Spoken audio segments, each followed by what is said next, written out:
All right, you guys, I am joined by Kate Doster, and she is going to give you the complete strategy that you probably didn't even know you're actually missing to write amazing emails. Because what she teaches, what she talks about, isn't just the fundamentals. It isn't just like how to section out the content in your email. She literally teaches you how to write emails that are so good, people lick the screen. And that is her Mhm. quote.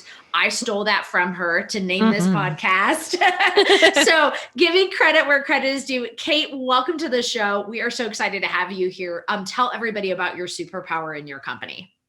Sure. So I'm Kate Doster of katedoster.com and host of the Inbox Besties podcast. And my superpower is really being able to help people not only feel like they can do anything, but actually give them the tools to get them there. I think that there's a lot of people that kind of hype you up and make you feel amazing. But then when they're like, but how do I do X? They're just like, go figure it out. But like, no, like we do the whole approach because our mission is to put money in the hands of good people so they can do good with it.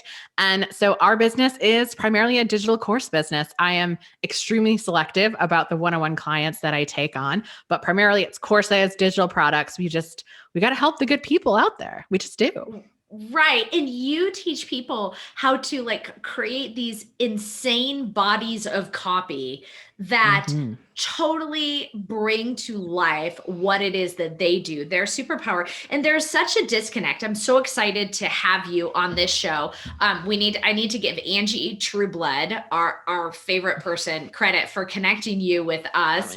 my God. When Angie was like, okay, this is an amazing guest for you. First of all, anybody Angie sends to me, I know is just an amazing guest. But then I saw Mm-hmm. your topics and I'm like, oh my gosh, yes. Like emails that not only like convert, but emails that give an experience. So let's dive right Mm-hmm. in and talk about one of the things you said behind the scenes as I was getting ready here and taking my notes for what we we're going to talk about today is you have kind of like this four things that you go through. And the first one you talk about is something that really other copywriting teachers don't. And that is all about mindset. Talk to me about Mm-hmm. mindset and how that plays a role in copywriting.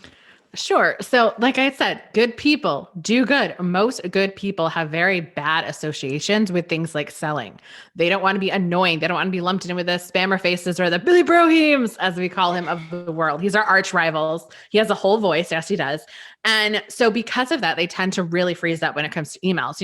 Oh, I don't want to be annoying. Oh, I don't want to be spammy. Oh, like I haven't emailed them in 3 months. So now they are literally psyching themselves out because either they feel bad, they feel guilty, everyone's been telling them everywhere, like, you need to have an email list. Why don't you have an email list? Email your email list, you dummy. So they get all up in their heads and they do nothing because everyone's been on the receiving end of really bad emails.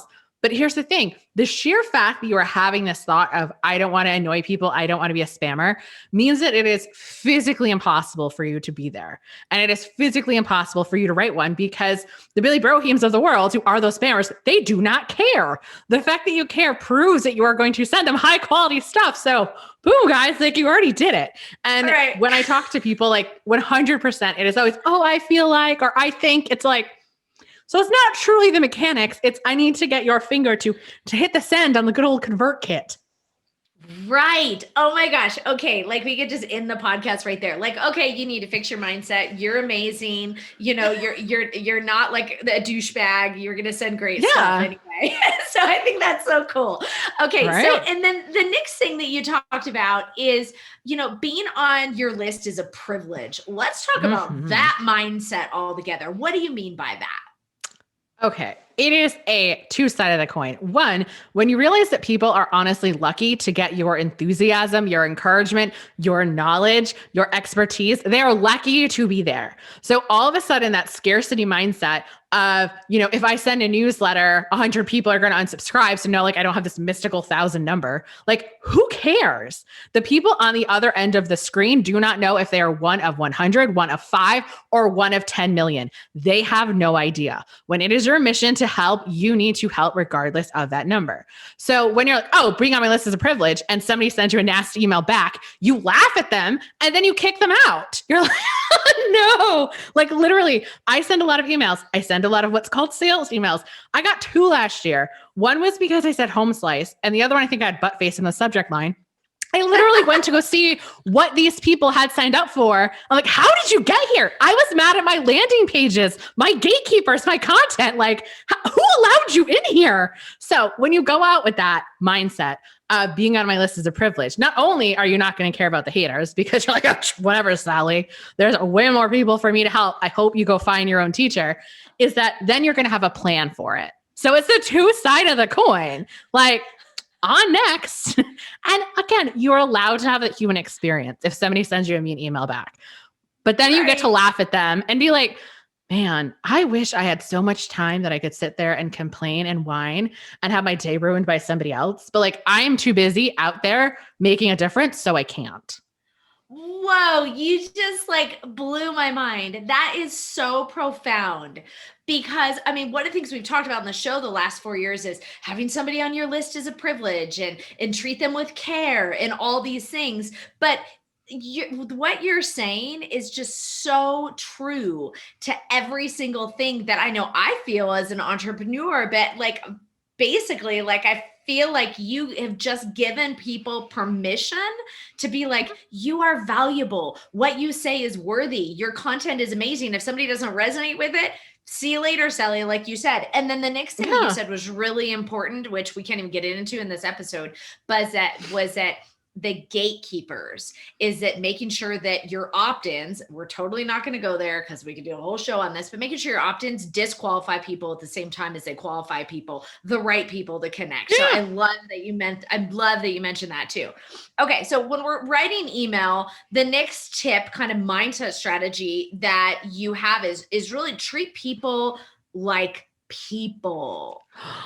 I know. I'm literally doing the shocked face if you guys can hear it, right? So again, because good people doing good things, right? No one wants to be a spammer face. You tend to forget that like there's another person on the other side of the screen. So like how many times have you gone to like check your email, but then like the dog knocks over the plant. So now I need to clean it up. And then by the time you get back to your email, it's like the next day or 2 days later. So like if you have this amazing product, if you have this amazing coaching program and you only email people about it once, you're being the jerk. Ironically, it is the other way around, because what if they just didn't check their email that day? Now they are never going to know. Same thing with, and I know that this goes beyond the scope of this particular lesson, but same thing with launching. Like when you're actually doing a launch, yeah, if all of your emails are, you've got 1 day left, you got 5 minutes left, all of those are awful. You do need to send things about time limits because people do need to know. So I have nothing against timers, but you need to understand what actually goes through a person's brain. People are not logical. And when my students kind of grasp that around their heads, they're like, oh, people aren't logical.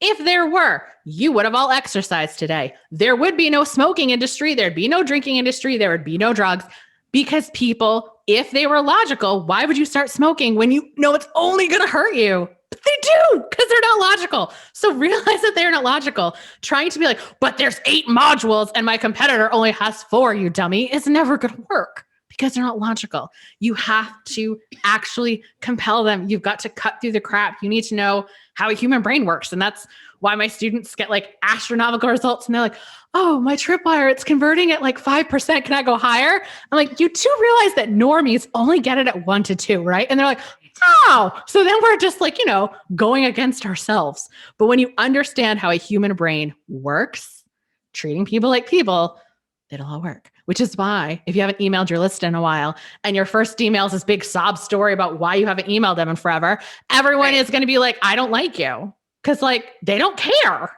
But if you go in with some type of value and then you're like, oh yeah, and if you're wondering how to get your email address, again, treat people like people, it's because you signed up for this. Oh, all right. You help me out with something. You tell me what I'm thinking. We're good to go. I'm not going to hit spam. I might just unsubscribe quietly. So treat people like people. Realize how their brains work. So many good things that you said there. I love that. Okay, so let's actually talk about, and I was actually laughing. I had to put myself on mute because I started coughing because you totally have me cracking up. I actually love it.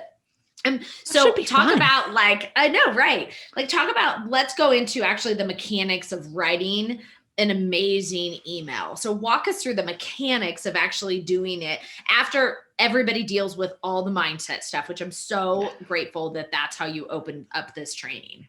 I mean, you just have to. Again, just like sit-ups. You can't do one in seventh grade and have a six-pack forever. I mean, I wish. Present fitness Right. test could have just been like the best. Take that postpartum weight, right? So Right. when you, again, it can be a daily thing, y'all. It can be a daily thing. So don't just think like, oh, but I thought I worked on this. It's always going to have a thing. So when it comes to writing emails so good they can lick the screen, one, getting out of your own head is important. Two, like we had just talked about, treating people like people is important. Why do you check your email? Because you don't want to have to write that sales page you're supposed to, because you don't want to have that awkward conversation with your VA, because you know that you're supposed to be pitching podcasts, but you don't want to get around to it. So you're like, oh, let me just check my email real quick, right? So you're doing it as a distraction. You're doing it as an escape, which is why when people are like, oh, but I send these big, long, huge emails. Yes, I know being in spam is probably a bad thing. Promotions, it's all right. People check that tab. The thing you do not want to be in is the I'll read this later email. Yeah. Okay. So you cannot info slap people in your emails because people are not going in with the mindset of an email of I'm going to do hardcore learning. That's what a blog post is for. That's what a podcast is for. That's what a YouTube video is for. That's what a course lesson is for. An email is that short hit of escape. Okay. So you need to realize that. So when you're doing your email, yeah, you can have one that's super long. As long as it's entertaining, no one's going to care. And as long as you're not trying to tell them 100 different ways to get clients, they'll be fine. So when it comes down to actually writing an email that makes them want to lick the screen, one, you need to realize what your actual goal is. So your goal might be for them to reply back. Your goal might be for them to read an email. Your goal might just be to build camaraderie. Then you're going to want to make sure you have an action. So I say every email needs a call to action. It doesn't have to go someplace else, but it can be a reply back. I think that reply back is one of the strongest calls to action because next time it is more likely that your email is going to be in the folder that you want to be in, right? Mm-hmm. So, or again, it can be a follow me on Instagram. It can be on this, but you've got to give people a reason to go over there. You just can't send an email being like, hey, are we connected over on Clubhouse? No, you need to entice them. What is in it for them? Treat people like people. So in order to make your emails more entertaining, because I get constantly, but Kate, I don't have a big personality like you, but I'm average, but I'm boring. I guarantee you there is something about you that you can start putting into your emails, whether it is the name of your cat, your favorite song. One of my favorite things, if I can't figure out what I want to email about, is I will go to a website called Holiday Insights. You can just Google any of them. And I'll see like, what day is it? Like National Nacho Day. Okay. So like, say if I was a food blogger, then I could just send nacho recipes because it's Natural Nacho Day. If I'm somebody else, I could talk about like, do y'all know like it's Natural Nacho Day and how, since that's pretty cheesy, I want to tell you about the 3 things that are going to make your website cheesy. Like you can just riff off of these things. And now all of a sudden, not only are you just you use stats too, like 200% of blondes make more money. I'm making that up.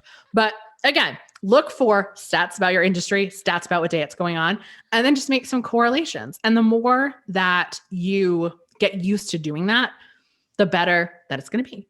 Again, if there was a reason why you created a blog post or why you're going Facebook Live, it's like, which got me thinking about, which is why in this live, and don't just necessarily give them the link, but then put in little bullet points because you got to remember people are reading on their phones. So when it comes to structuring things, you want to make sure, honestly, if it's longer than 2 sentences, I say give it a paragraph. It used to be 3, but I feel like if it's a wordy 3, it probably should be a paragraph. So you'll see that a lot because people will skim, make sure you use things like bold text, but have, little bullet points underneath to talk about like what's so great on there. Like, oh, okay, it's going to tell you the one thing never to send in your email. She's going to tell you if you haven't emailed your list in forever, these are the 2 words you need to not have in your email. Like, think of what can I do to make these a little bit more interesting? And then it's like, oh, because every email, guys, spoiler before we leave, every email is a sales email because you are selling the fact that you get them, that you understand them, that you're going to be there for them, that you are consistent, that you want to interact with them, and that you are not a Billy Brohim. So whether you're asking for cash or not, every email is a sales email. So now you don't have to get over sending any because they all are. Oh, I love that. I love that. Oh my gosh, it's so good. You're just gold. Okay. And I mean, that's just, you just nailed it. That is so good. And I have learned so much here. Okay. So I'm going to throw out a couple of common questions Mhm. that we receive as a company. And since you're the email queen, let's see how you answer these. So, and you already answered the first one was, does every email need a call to action? And so you've already answered that. So we'll just skip through that. And I love how you answered that in some form. Oh, let me ask this question in case anybody's thinking. Mhm. Could the call to action be giving them steps like now go outside and look up at the sun and take 2 deep breaths? Like, could the call to action be something that doesn't have to do with replying or interacting back to you at all? Or is it just having some sort of a call to action? So definitely give them action steps. Like quick wins are huge, which is why I love how you said go outside and take 2 deep breaths, and you didn't like tell them like this whole giant routine to do. But there's nothing to say at the end of it that you can't be like, and when you go outside, snap a pic and tag me on your Instagram stories. So that Right. way it's really organic. And so that way you can cheer them on for doing something. So if you're going to give them a little task, give them a place where they can brag about themselves. Treat people like people. They like feeling good And about themselves. yes. Like post Okay. about it in some people will, some people won't. Post about it in the Facebook group. Tag me on your IG story. Post it on my business page so I can say how awesome you are. Let's go outside together. You know what I mean? So just so that way you can incorporate them more in the world and then treat people like people. They're going to associate that good feeling with you. And that's what you want because then they'll buy from you. So cool. Okay. And so along those lines, we'll just say if you're listening to this Mhm. podcast and you absolutely love everything that Kate's saying, make sure that you take a screenshot of listening to us, put it Mhm. on your IG story and tag Kate and tag Sweet Life.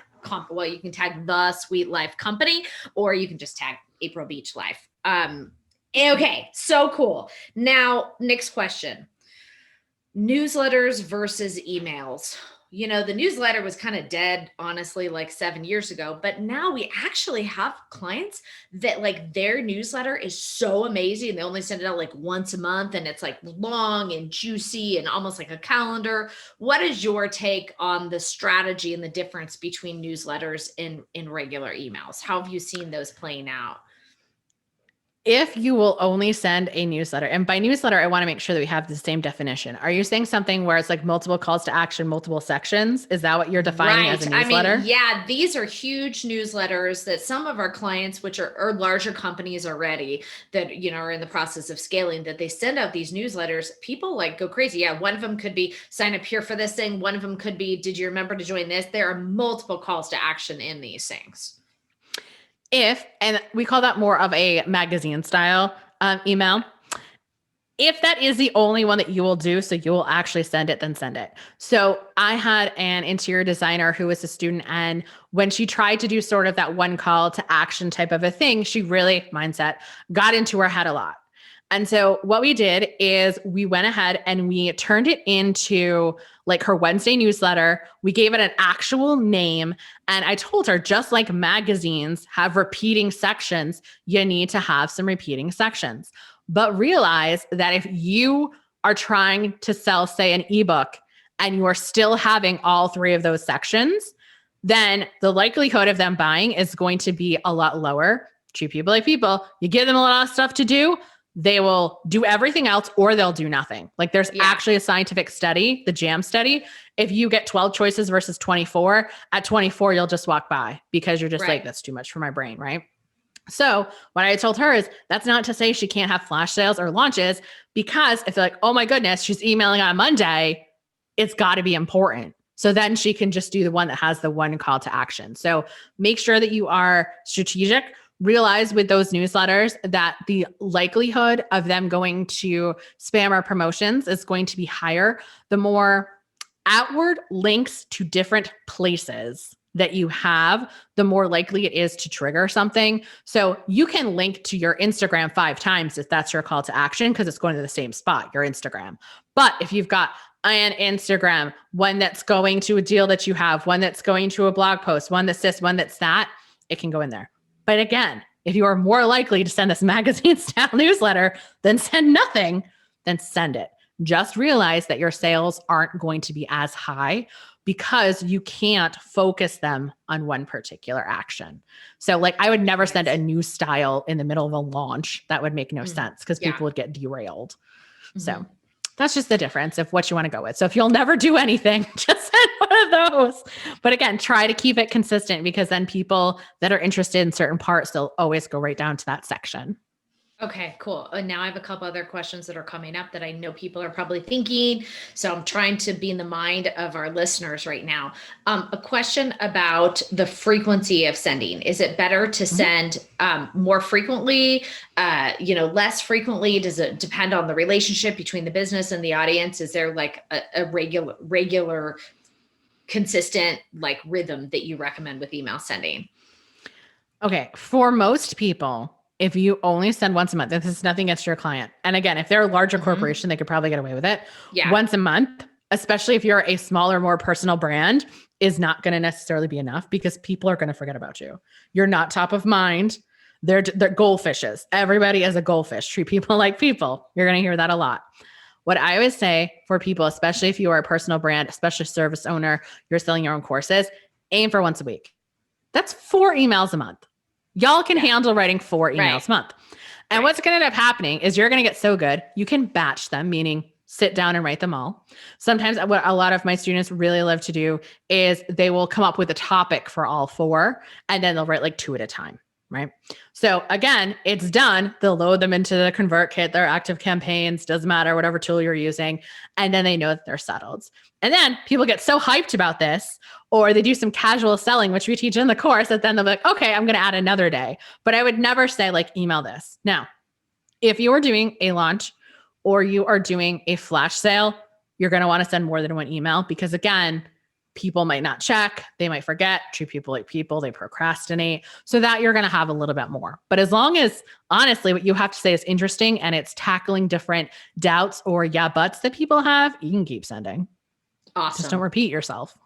Okay. And then the one last question I had is when somebody does have a launch, it's normal that people unsubscribe from the list and people get so afraid of that. They're like, oh, like the whole mindset thing, which we already knocked out of the ballpark. That's gone now. We already dealt with that. What the question here is there like an average expectation for a percentage of unsubscribes that you have seen during launches, or is it totally vary based on different brands and businesses, how frequently they launch, how big, obviously how great the relationship already is with building the relationship? Is there like a average percentage that people can quote unquote expect in unsubscribes around a launch period or no?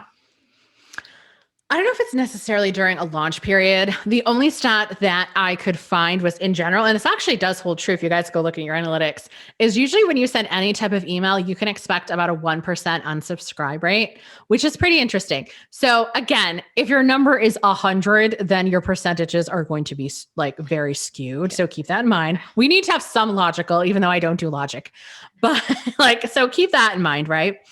When it comes to a launch, the biggest reason that people are unsubscribing is because you started talking to them about something they didn't care about, or you never gave them an out. So like the launches that I do, even though like I teach email marketing, if you didn't sign up for a launch trigger, a webinar, a challenge, all of that, I'm not going to send you all my launch emails because you're not going to want them. I will send you 2. And one of them is just a resend. And it's like, hey, I know you didn't sign up for this webinar, but I know that you are struggling with A, B, C, and D. This is open until Wednesday. If you want to come. If not, that's cool. And then in my launch emails that I have, and I always tell my students to do this too, always have that link, bottom of the email, sometimes top of the email. Hey, if you know that Love Your List is not for you this round, then click here and we'll chat after the launch is over. Or hey, know that you have a great relationship with your list and you're making more than $10,000 a month with it. Click here. I won't tell you any more about my course because you don't need us right now.